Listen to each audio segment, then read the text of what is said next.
Good morning.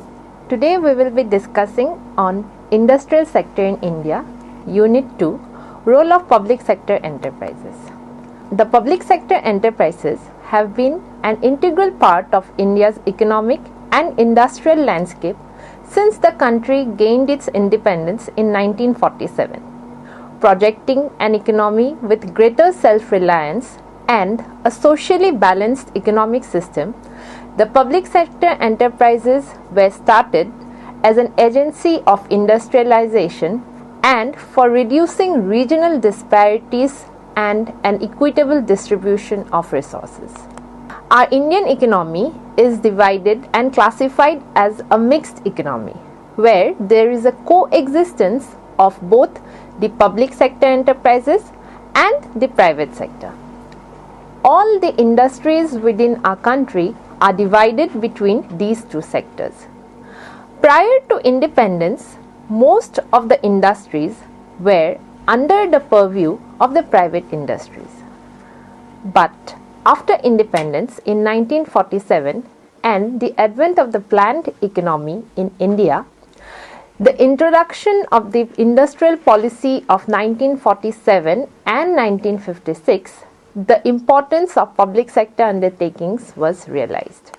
In India, only those industries are reserved under the public sector which are essential for the speedy development of the economy and where private sector is reluctant to invest. In the initial years, the private sector enterprises were restricted to irrigation, roads, power, railways, communication, etc. These heavy and basic industries were reserved for public sector while the consumer durables and non-durables were reserved for the private sector. The logic behind the reserving of the basic and strategically important industries under public sector are given under two hypotheses. Number one, it was believed that private investment activity in relatively simple goods would generally be promoted by shutting over imports as well as through utilization of excess capacity at home, with a consequent to boost its profits. This can be argued in the form of induced investment and could be promoted by adopting a policy of protection against the import substitutes. The second hypothesis in this regard is believed to be the public investment being indifferent to profits would be made in those strategically important areas which had long gestation periods and poor or almost negligible profits. This hypothesis was argued in the form of autonomous investment, where the flow of investment in low profits yielding and heavy investment could be undertaken by the state. Now, having understood the rationale behind the importance of placing heavy and basic industries under the state, let us now discuss some of the important roles that the public sector enterprises in India is supposed to play. Public sector enterprises promotes economic development at a rapid pace by filling the gaps in the industrial sector. It also promotes adequate infrastructural facilities for the growth of the economy. Undertaking economic activities in the strategically significant areas where private sector may distort the spirit of national objective is also an important role of PSUs. In order to promote balanced regional development and reduce social inequality, it is believed that the public sector enterprises play a major role. And lastly, creating and enhancing employment opportunities in different public sectors has been a major role of the public sector enterprises in India. Now, let us discuss the performance of the public sector enterprises in India. the performance of public sector enterprises has been a subject of intense debate. While some enterprises have consistently delivered strong financial and operational results, others have struggled with inefficiencies, bureaucratic interference, and financial losses. Then, there is the problem of sick units enterprises that have accumulated losses exceeding their net worth and has further compounded the challenges faced by public sector enterprises. These ailing units are not only draining of public resources but are also resulting in job losses and social unrest, which is also raising questions about the sustainability of this public sector model in India. Now let us look into the historical context and evolution of public sector enterprises in India. The genesis of public sector enterprises in India can be traced back to the Industrial Policy Resolution of 1948, which emphasized the role of the state in key industries. Furthermore, the Industrial Policy Resolution of 1956 reinforced this resolution by categorizing industries into 3 schedules, with the public sector enterprises dominating the core and strategic sectors.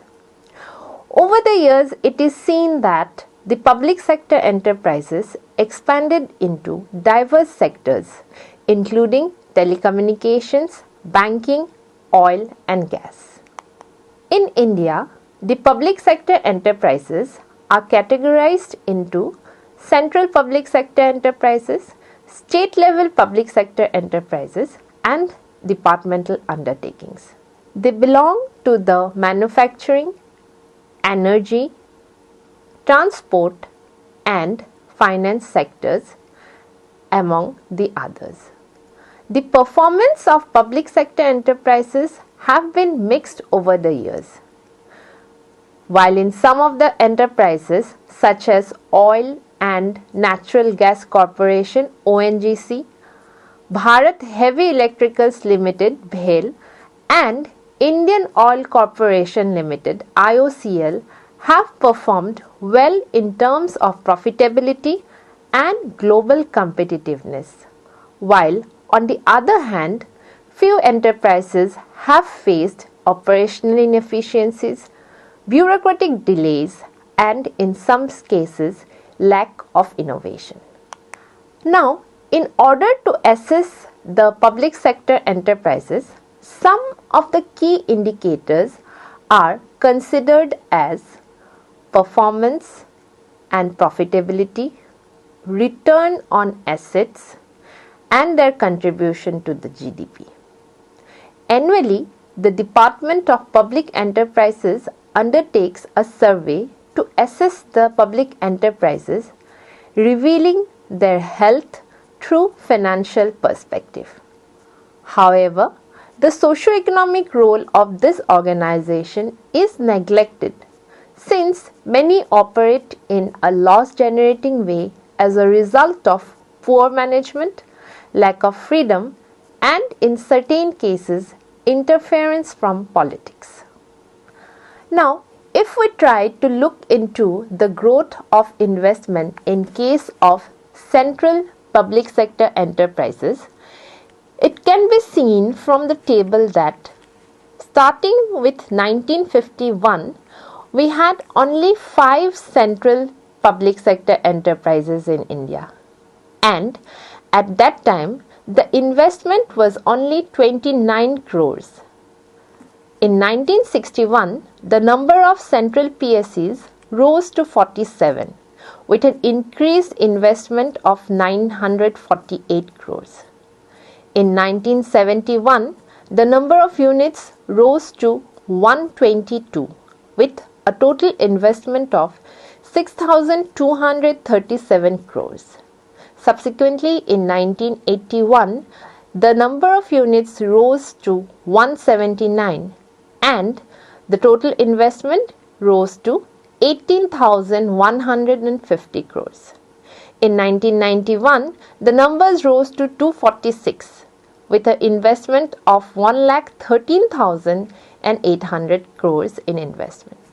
However, we can see that in 2001, there is a slight decrease in the number of central PSEs and the number fell down to 242 and the investment was 2,74,198 crores. In 2011, the numbers again rose to 246 with 5,28,951 crores in investment. As of 2021, we have a total of 389 central PSEs in India with a total investment of more than 1.96 lakh crores. This table has been collected from the Government of India PSE survey and the Economic Survey of 2009. Now, looking into the top 10 central public service enterprises in India in 2021 and 22. At number 1, we have Oil and Natural Gas Corporation with a net profit of 40,305 crores with its share in 15%, followed by IOCL Indian Oil Corporation Limited with its net profit of 24,000 and its share is 9.16.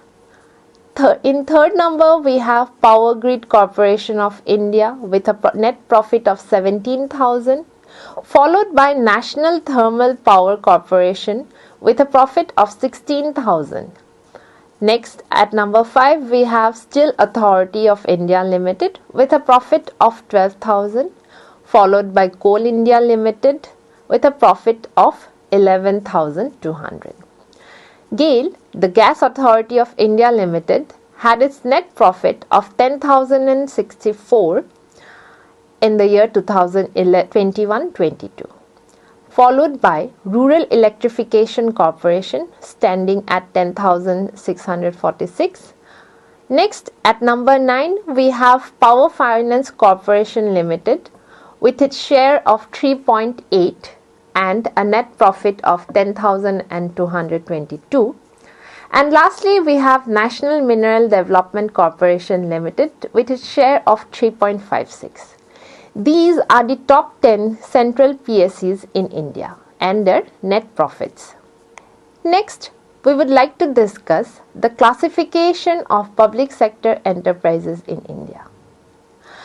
The Government of India has granted enhanced powers to the Board of Directors of a few profit-making central public sector enterprises under various schemes like Maharatna, Navaratna and Mini Ratnas. Now, let us look into the classification of this public sector enterprises. The first one is Maharatna. It was introduced in 2010 and at present we have 11 companies under this Maharatna scheme. The eligibility of a company being declared as a Maharatna, it requires 3 years with an average annual net profit of over 2,500 crores or the average annual net worth of rupees 10,000 crores for 3 years or average annual turnover of rupees 20,000 crore for 3 years. Example, Bharat Heavy Electricals Limited, Coal India Limited. These companies come under Maharatna. Next classification is Navaratna. This was declared in 1997 and at present we have 14 companies which come under the Navaratna scheme. The eligibility criteria of a company being declared as a Navaratna is a score of 60 out of 100 based on 6 parameters which include net profit, net worth, total manpower cost, the total cost of production, cost of services, the profit before depreciation, interest and taxes, capital employed, etc. And a PSU must first be a Mini Ratna and have 4 independent directors on its board before it can be named a Navaratna. Example, Hindustan Aeronautics Limited. Next, we have Mini Ratnas. Under Mini Ratna scheme, we have 2 categories. This Mini Ratna scheme was introduced in October 1997, and at present we have 73 companies which are declared as Mini Ratnas. In category 1, the eligibility criteria stands at these companies must have made profits continuously for the last 3 years or have earned a net profit of 30 crores or more in one of those 3 years.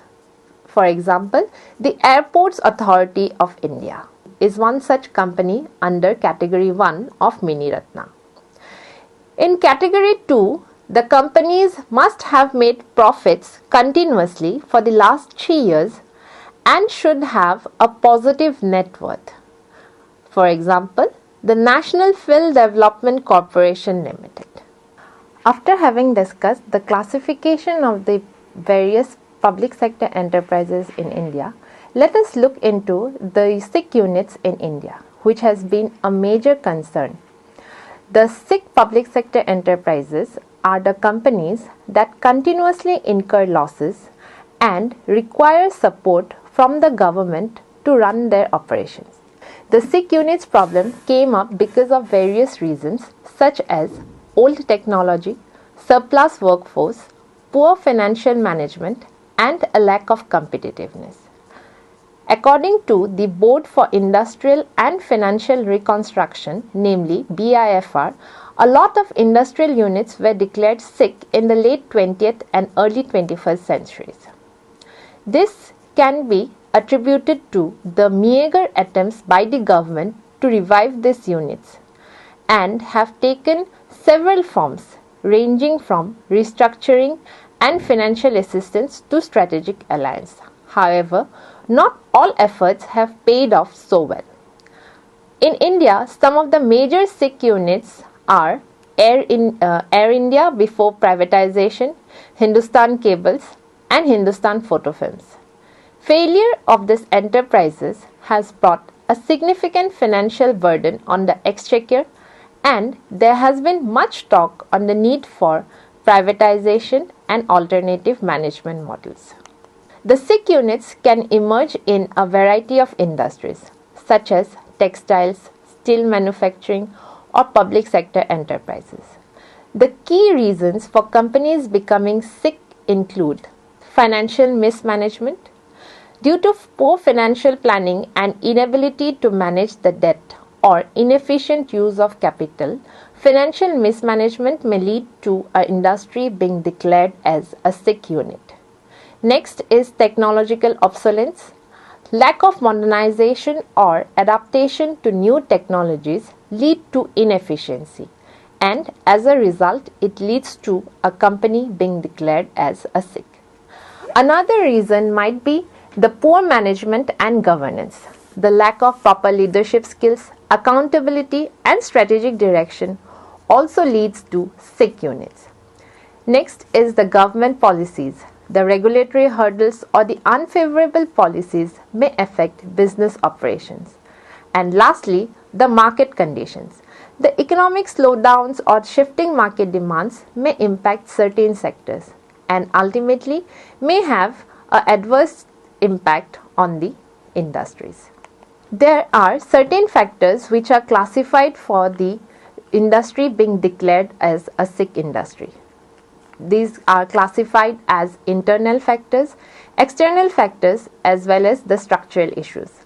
Under internal factors, the most important issues are poor management and governance, labor disputes and overstaffing, and outdated technology and low productivity. In case of external factors, policy changes and regulatory hurdles, intense competition from private players, and global economic shifts and market volatility may be attributed to external factors.